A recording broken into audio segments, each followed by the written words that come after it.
Greetings and welcome back, gentles and ladiesmen, to... Oh my god, that's loud. I forgot to turn down the volume on my little... Like, see how I listen to audio, folks, is... my PVM doesn't have speakers, so I use the OSSC's audio out feature to basically funnel it in through the microphone port in my computer, and then turn down the volume on that, so yeah, that's how I do that. We're gonna kick off this episode by rescuing a friend in need here from Moneybags. Ah, my good friend Spyro. The sorceress caught this naughty bird letting off rockets in her fireworks factory, but I'm willing to release him into your custody, provided you pay his outstanding fines. What a sucker. That is, it's a far, far better thing you do today, Spyro, than you have ever done, and, well, so forth, etc. You get the idea.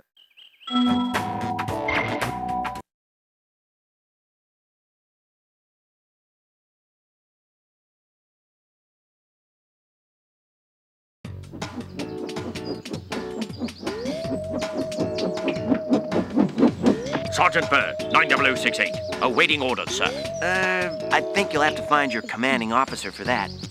Hey, what are those things? These are the latest military hardware. DBX-9 rocket launchers, state-of-the-art. So why didn't you use them to escape? Because I have limited ammo, and I wanted to conserve it. For this.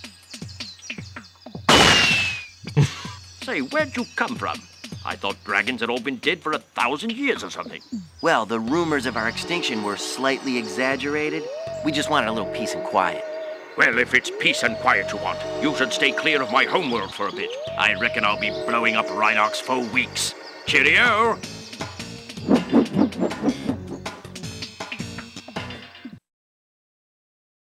Alright, so that's the second of the main four secondary characters. Like, there are technically 7 playable characters in this game. There's Spyro, Sheila, 2 more characters, be it Spyro, Sheila, Sergeant Bird, 2 characters we haven't met yet, Hunter, and Sparks. And yeah, so we're gonna go kick off this session by visiting Sergeant Bird's home base here. Just realized I forgot to set my motherfucking timer I have to again. train the hummingbirds. They must be in peak physical condition if we're going to take on the sorceress. Yeah, so as you can see, Sergeant Bird is actually in command of, like, an outfit of hummingbirds who all oppose the rule of the sorceress, so... Yeah, and basically he was caught during an assault on the sorceress, and since we've paid his, outro fee, or since we paid Moneybags, essentially, he's free to go. Are you gonna talk to me? No? Yeah, as you can see, Rhinox have invaded his homeworld. I'm sure... Thank you, sir. I guess that's all she had to say. And I think all the hummingbirds are girls, if I'm not mistaken, so that's kind of interesting. Sir, the situation is this. Yesterday at 1845 hours, the Rhinox invaded. We defended as best we could, sir, but without your leadership, we didn't put up an effective resistance. By 1900 hours, the rest of the squad was captured and the Rhinox had complete control of the base. So yeah, that's our mission for this stage. We are playing as Sergeant Bird, and his base has been taken over by Rhinox. So before we get started, let's take a quick peek at Sergeant Bird's moveset. As you can see, he can fly. Here's my biggest piece of advice to you when playing as Sergeant Bird. Turn this to passive. You'll see why in a minute, and it'll make playing as him so much more enjoyable, if you could believe it. See, we can strafe. You cannot do that if the camera's set to active. If the camera's... Well, I don't know what happened there. I think that was a glitch with the analog stick, but... I'll show what it looks like if you have it set to active, and you try to strafe in midair. The camera will eventually turn like that, which basically makes the strafe useless in active mode. So, while you play as Sergeant Bird, set the camera to passive, and that'll make playing as him so much more enjoyable. I bet there are plenty of people out there who never knew that Sergeant Bird could strafe in midair. There's one Sergeant Bird section in particular where this little piece of knowledge is very useful to know. And so Corporal Gabriel will give us some more information about how to play as Sergeant Bird. Recommend you take the enemy out with your rockets by pressing the circle button, sir. So Sergeant Byrd, his attack method of choice is his rocket launchers. And even though he said he had limited ammo in that cutscene, that's a load of shit. He has unlimited ammo and levels. One carefully placed rocket blast should take this door down, sir. By the way, there's a skill point in the stage, so we'll make sure to go grab that while we're here. Let's try to take out these Rhinox with the flower pots.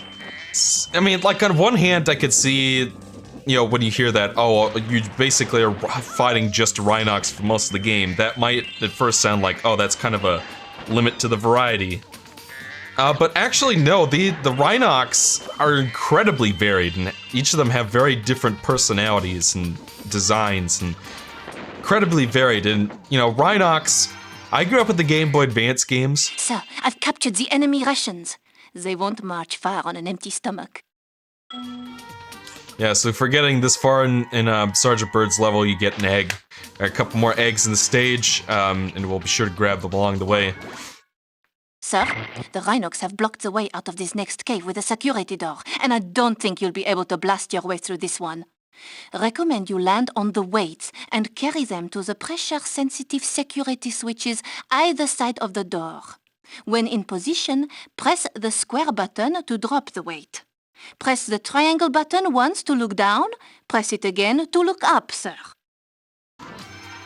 So, as usual, the game does an excellent job explaining how the controls work, and just like Spyro, Sergeant Byrd also has a first-person aiming view that you can use to shoot at enemies to get, you know, and his rockets home in on enemies as well, so you don't have to be super perfect with your shots or anything. And yeah, so lots of people don't seem to like Sergeant Byrd. I can't say I necessarily blame them for that. I mean, after all, there's some, yeah, we have to kill all these gophers to get the skill point, so we're gonna be making sure we do that. I can't say I entirely blame people for not liking Sergeant Byrd. He's kind of slow, and his control scheme takes a little bit of getting used to, and if you don't know about the strafing, there's one section of the stage in particular where that can be a problem. You know, there's like this one Sergeant Byrd section that everybody thinks is like really super hard for some reason, and I feel like the reason for that is that they don't know you can strafe. It makes one of the sections so much easier, so yeah, definitely.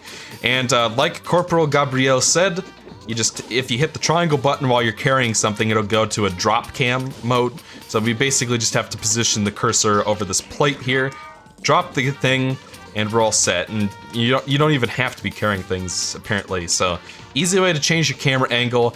Very simple controls. Easy. I mean, like, they're not the most intuitive in the world, but the game does a good job of teaching you. Ironically, the only thing that they don't teach you, and this is probably why people don't know about the strafe, is the strafe. They don't teach you that you have a strafe. It's not even in the help thing here. So it's just something you'd kind of have to know. Or, you know, of course, I just told you guys just now, so now you guys will know. But yeah, we've saved a couple of the guys to the cages, and yeah, we've got, looks like, so the deal with the gophers is that if you're parallel to them on a platform, they will hide if you get too close to them. So you have to hit them from above, essentially, and you can either do that from an upper platform or with a secondary weapon that we will be grabbing in just a moment, and I'm sure Corporal Gabriel was just gonna tell us how we can aim in first person, which is my recommendation. Actually, I find that it's much easier to hit enemies from afar this way. But you know, you can shoot from the hip if you want. Or from the shoulder, I guess, because his cannons are on the shoulder. But you know, I do like all the Rhinox in this game have such unique designs and like personality to them.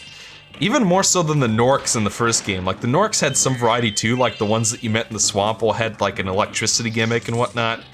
But all the Rhinox in this game have very unique personalities that really makes them stand out. And it's like I was saying, I grew up with the GBA games. That was the Spyro of my childhood. And the Norks have the Rhinox have a prominent presence in those games as well, so yeah, that kind of feeds into my love of Spyro 3, admittedly, but you know, I like the Rhinox. They have a lot of personality, they're very unique, easily my favorite race of mooks in the series. Keep fighting the good fight, sir. We're almost there, and I'm right behind you. Yeah, apparently Sergeant Bird only has like 6 hummingbirds working for him. Anyways, these bombs are his secondary weapon. The way that they work is just like the pressure plates we used earlier. You grab them with your feet and then you press square to drop them. And once again, all this is very well explained, very well articulated, tutorialized. So now we can take care of this gopher here.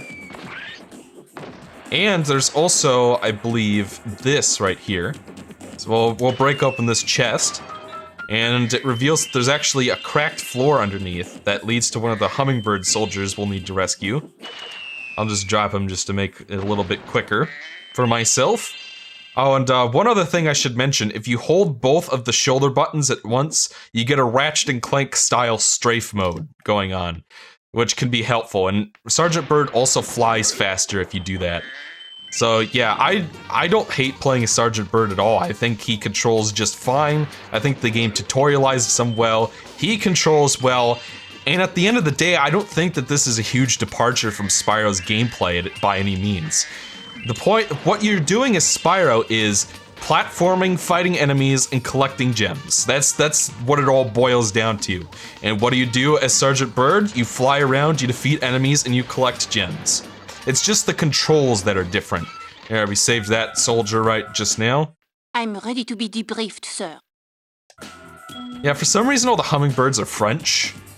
Even though Sergeant Bird himself has kind of like an English accent. And that's Tom Kenny doing the voice for Sergeant Bird, by the way, but I'm sure you guys could guess. Now, yeah, so now we've taken care of that, and like I said, look at how much faster he goes when you hold both shoulder buttons.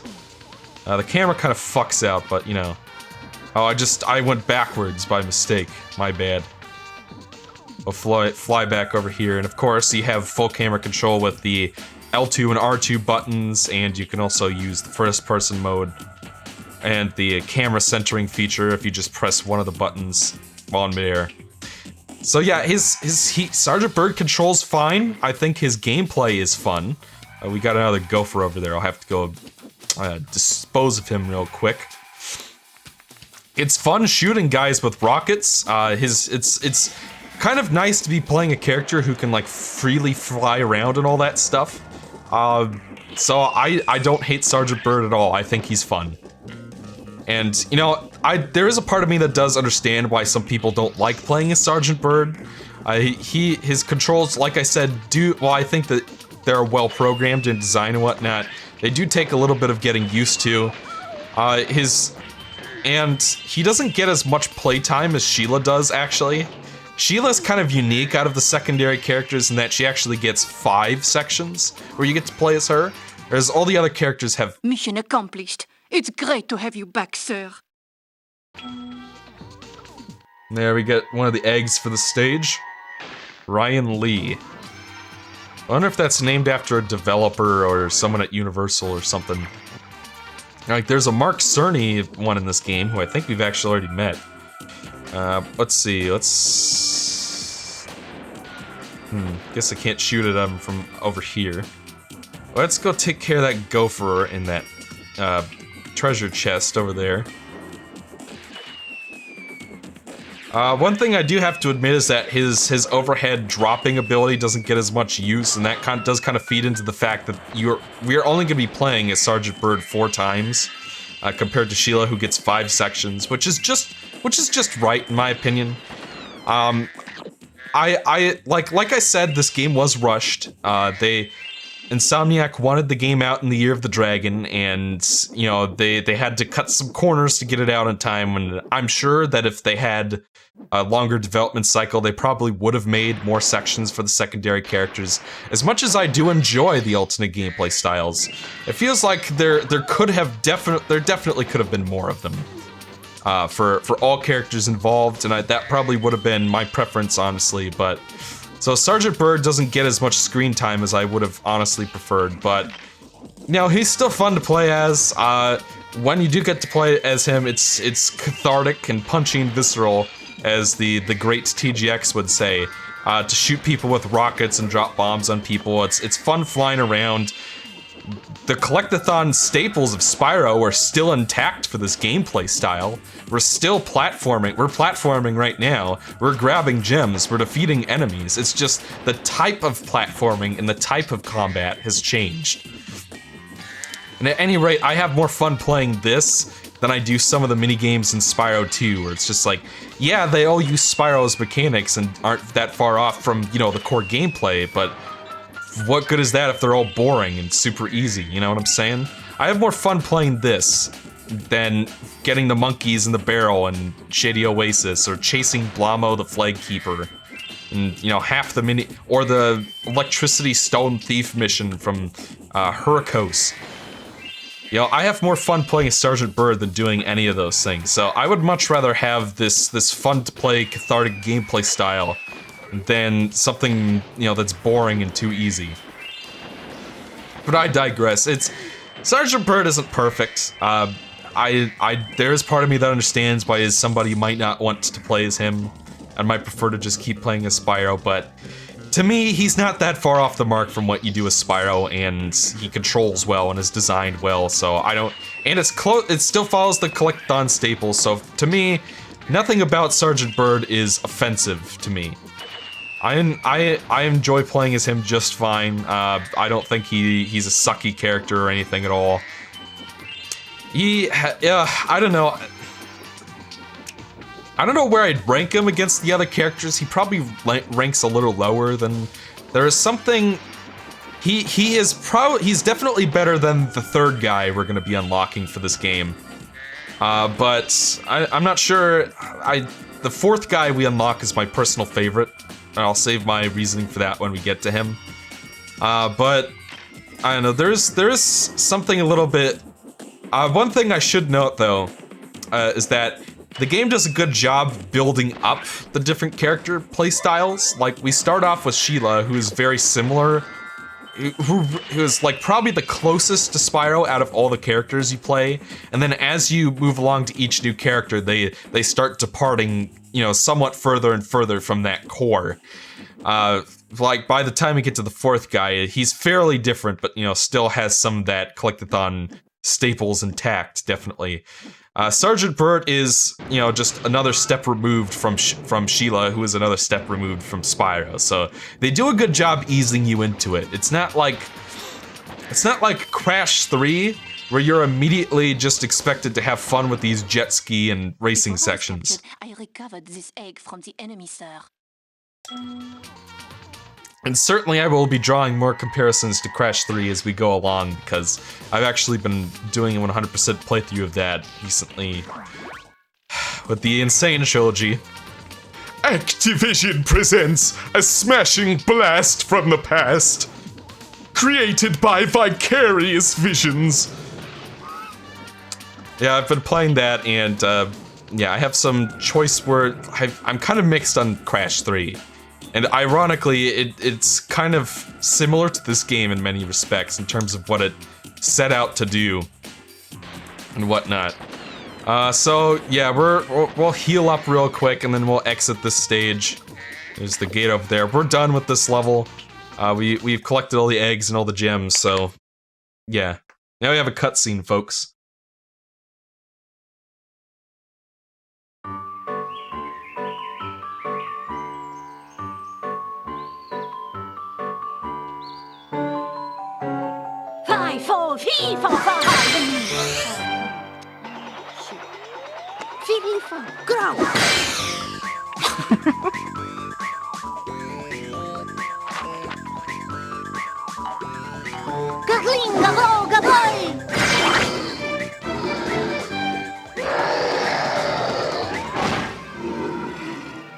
We should help her. You're kidding, right? She nearly toasted you. Yeah, but she was aiming at you.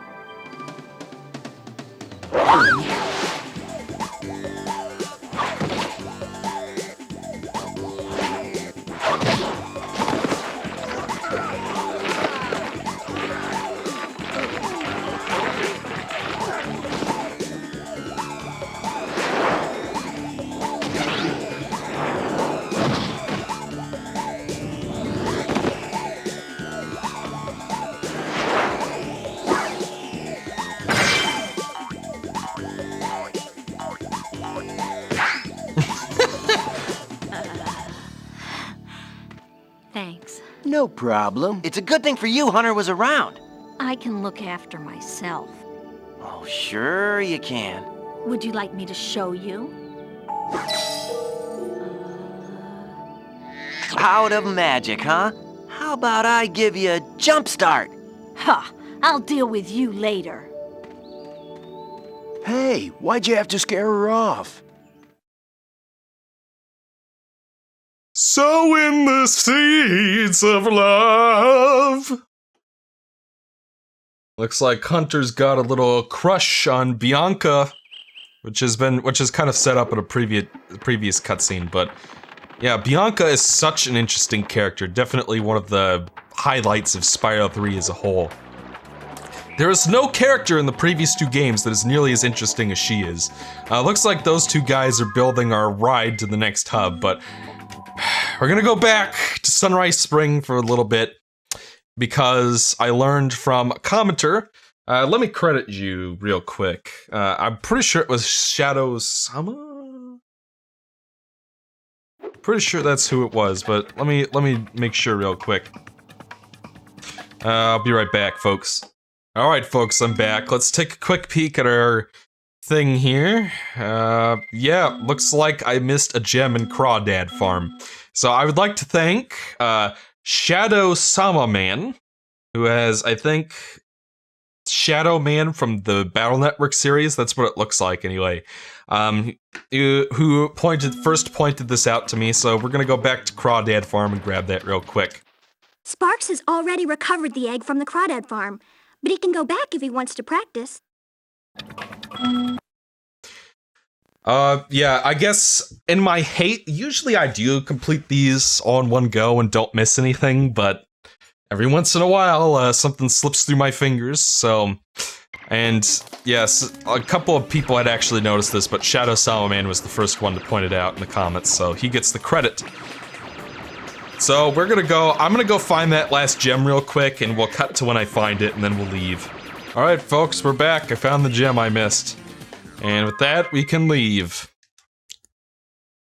And that takes care of that. So thank you, folks in the comments, for pointing that out.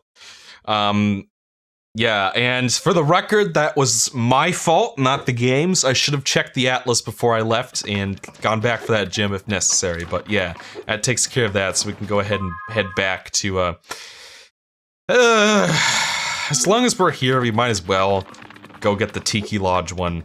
We'll do that in the next part. Until then, I'll see... Your game camera is currently in... Alright, I'll see you guys in the next part. We'll kick things off with the Sergeant Bird section here. Normally I would have saved this for later, but I already ended up going back here and it's just right here, so we'll do it now. I'll see you guys in the next part.